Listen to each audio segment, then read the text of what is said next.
Ya, selamat pagi Abang. Apa kabar Abang nih? Baik dong. Nih kita lagi akan membahas kontroversi dari kuasa hukum RG Bang. Nah, mengundang pro dan kontra nih Bang. Seperti apa nih Bang? Kan kemarin dia bilang, pertama dia bilang prestasinya Nikita Mirandi kan modus, waktu itu kan pernah dibahas sama Abang. Yang kedua dia menyinggung para praktisi hukum yang berkomentar tentang kasus ini. Dibilang apokat, dia sedang nonton dia apokat nih. Masih banyak nih, kita bahas satu dulu. Gimana Bang nih? Oke, terima kasih. Saya Advokat Dr. Togas Tumorang. Ya, dokter kandidat dari Tumorang SIMATRA. Jadi untuk mengcounter atau mengklarifikasi dari terkait kata-kata ada seseorang pengacara mengaku dirinya advokat dan yang lainnya mungkin dianggap alpokat, ya. Ini sebenarnya melecehkan diri sendiri. Artinya dia meludah ke muka dia sendiri. Karena di dalam hukum acara yang dikenal sebagai pilar hukum itu hanya advokat, jaksa, hakim, dan polisi. Tidak ada alpokat. Nah, kalau orang itu menyebut alpokat, berarti dia tidak ngerti yang namanya 4 hukum tadi, aparat penegak hukum tadi, yaitu jaksa, hakim, polisi, dan pengacara. Nah, jangan-jangan malah dia yang menyebut dirinya sebagai seorang advokat, malah diduga belum tentu sebagai apa yang disebut dirinya.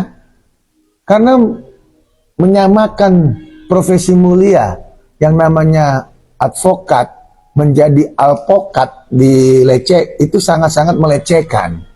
Ya, saya sebagai advokat yang betul-betul berjuang untuk mendapatkan profesi advokat, ya lisensinya ya berjuang loh, berdarah-darah itu. Saya harus tamat sarjana hukum, saya harus magang, saya harus ikut PKPA. Apalagi zaman dulu PKPA itu lulusnya nggak gampang. Nggak kayak hari ini yang dipertontonkan PKPA, begitu banyaknya PKPA. Karena organisasi kami yaitu organisasi Pradi itu sangat mendukung single bar. Di mana advokat yang melalui PKPA kami di advokatnya Pradi, Bapak Profesor Otto Hasibuan, itu seleksinya sangat ketat. 0% kelulusan, bisa dibayangkan itu. Nah, jadi kalau ada seorang advokat menyamaratakan atau menyerang advokat lain dengan kata-kata alpokat, saya justru merasa tidak nyaman, merasa diserang, dilecehkan profesi saya sebagai seorang advokat. Dan kebetulan saya tidak berhenti di sarjana hukum. Saya melanjutkan ke strata 2, yaitu pasca sarjana magister hukum, dan strata S2 saya ada 2. Berikut juga strata magister administrasi publik. Demikian juga supaya saya linear dalam bidang hukum, saya lanjutkan strata 3, yaitu doktor ilmu hukum. Nah, jadi kalau ada orang yang koar-koar di sana yang mengaku dirinya sebagai seorang advokat dan menyerang advokat lain dengan kata-kata alpokat, ini jelas-jelas sangat tidak membuat saya nyaman sebagai advokat yang di bawah naungan organisasi besar, yaitu Pradi. Apalagi siapa yang menyebut PKPA apa itu? Apalagi mengatakan belajar PKPA dari mana? Lah, itu kan syarat sebelum menjadi seorang advokat, ya wajib PKPA. Nah, PKPA di kami, di Pradi kami, yaitu Pradinya Otto Hasibuan, Profesor Otto, ya Wamen Hukum ya, itu diajarkan bagaimana terkait pasal, aturan, lalu berpraktek di dalam beracara, dan seterusnya, dan seterusnya. Jadi itu yang perlu kami tegaskan di sini. Kalau seorang advokat itu dilihat dari intelektual, kata-kata, bahasa, gaya tubuh, tekstur, dan jam terbang, serta juga cara berpakaian. Itu adalah cerminan sebagai seorang advokat yang menjunjung etika, tidak menyerang-nyerang orang lain. Terus lagi yang kedua nih Bang, ini waktu siangnya kuasa hukum RG ini nggak apa-apa kan, karena emang ada buktinya Bang ya kan, berdasarkan bukti kita wawancara Bang. Siangnya dibilang tidak ada panggilan polisi terhadap RG, gitu. Dan dia menyatakan bahwa Bamit menyebarkan statement hoax, gitu. Sementara dibilang ngaku pada siang itu dia bilang RG tidak datang pada panggilan pertama karena dia sedang luar negeri, gitu kan. Namun tiba-tiba malamnya dia datang RG dengan kuasa hukumnya ke Polda Metro Jaya dan dia berkilah bahwa itu adalah undangan, bukan panggilan. Ada kepada yang terhormat. Wah, ini kan kita sebagai netizen yang buta hukum, seperti apa nih Bang?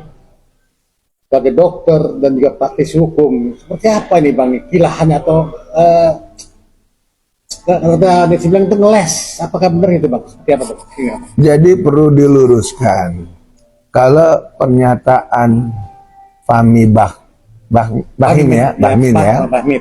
ya, kalau perkataan rekan sejawat Fahmi Bahmid itu dinyatakan bahwa ada panggilan, itu kan adalah bahasa umum ya, karena dia dari kuasa pelapor ya, dari Nikita Mirzani ataupun kuasa pelapor dari yang korban produk kecantikan kalau tidak salah ya. Nah, saya rasa itu boleh-boleh aja dan bukan dibilang hoak, karena itu kan fakta. Dia lebih tahu jadwal panggilan, lalu juga apa dalam bentuk laporan dan seterusnya dan seterusnya. Nah, namun kaitannya terhadap kata-kata undangan kan itu. Nah, undangan ini bisa dikategorikan undangan dari mana? Kalau undangan dari polisi, ya wajib didatengin. Tapi kalau undangan dari pengantin Al-Ghazali, ya kita wajib datang ke tempat Al-Ghazali. Karena Al-Ghazali mengundang kita untuk hadir di acara pernikahan. Tapi kalau yang ngundang adalah polisi, ya wajib hadir di kantor polisi. Nah, undangan itu karena polisi itu kan untuk mendukung daripada hak jawab seseorang. Karena yang namanya laporan belum tentu bisa ditingkatkan menjadi pidana. Belum tentu itu. Dari lidik bisa menjadi sidik. Dari sidik aja juga belum tentu bisa dilanjutkan menjadi status tersangka. Status tersangka juga belum tentu selamanya bisa tersangka. Bisa lepas daripada status tersangka. Itu tahapan. Jadi tidak perlu diperdebatkan terkait undangan. Namun pada hakikatnya undangan di kantor polisi itu sama juga dengan panggilan gitu loh. Ya, kalau undangan ke kantor polisi itu dibilang pesta, baru soal salah, baru itu hoak. Ya, nah undangan ke kantor polisi juga tata cara berpakaiannya juga harus yang seperti apa adanya, yang pada umumnya. Jangan bertata pakaian yang enggak juga. Dijagalah sopan santun misalnya. Karena kantor polisi. Tapi kalau undangan ke Al-Ghazali, boleh. Yang mewah-mewah. Nah, perlu digarisbawahi, undangan ke kantor polisi, karena itu adalah resmi. Panggilan dari institusi kepolisian untuk didengar keterangannya. Baik itu sebagai pelapor, ataupun sebagai terlapor, bahkan sebagai saksi. Berarti secara tegas bisa sama aja Bang? Sama. Iya. Cuman tahapannya ini supaya ada equal, hak jawab istilahnya. Kalau dari pihak pers ya, ya itu hak jawab sebenarnya. Jadi dipanggil dulu dalam bentuk undangan. Tapi bukan undangan artinya tidak resmi, bukannya undangan tidak potensial diatur hak hukum. Itu memang diatur sebelum ditingkatkan menjadi ya yang menjadi resmi, artinya dipanggil sebagai terlapor. Jadi mengundang kontroversi mulu nih pasal hukum itu seperti apa nih Bang? Abang sebagai ini Kalau saya lihat agak lain memang ini pengacara-pengacara yang kayak gitu tuh ya. Artinya kok kepo daripada urusan orang lain. Fahmi Bahmi itu kan menerangkan kepada publik, kepada netizen, hakikatnya karena dia sendiri sebagai kuasa hukum resmi. Nah, kayak kami ini praktisi hukum, masa praktisi hukum dibilang pansos, praktisi hukum dibilang itu koar-koar atau alpokat, atau dibilang tidak tepat lah. Ini adalah ruang publik, ruang terbuka. Siapa aja boleh menggunakan ruang itu, kecuali ruang hantu. Ya, kalau ruang hantu itu ngeri kita. Tapi kalau ruang publik, ya boleh kita ngomong. Karena yang ditanyakan masalah hukum linier dengan jabatan saya sebagai seorang profesi advokat. Dan kebetulan saya punya kantor resmi. Kantor saya juga besar ya, berbentuk bangunan gedung dan milik sendiri, bukan sewa, bukan kelas ruko ya. Itu yang perlu ditekankan di sini. Jadi jelas kualitas daripada seseorang untuk menyampaikan pendapat itu di ruang publik. Makanya dikasih sarana yang namanya ruang publik berbicara. Jadi nggak bisa dibungkam. Netizen nggak boleh ngomong, praktisi hukum nggak boleh ngomong. Lah, memang agak lain kalau kayak gini cara semua dilarang. Berarti agak lain, bahasa Medan Bang, agak lain Bang.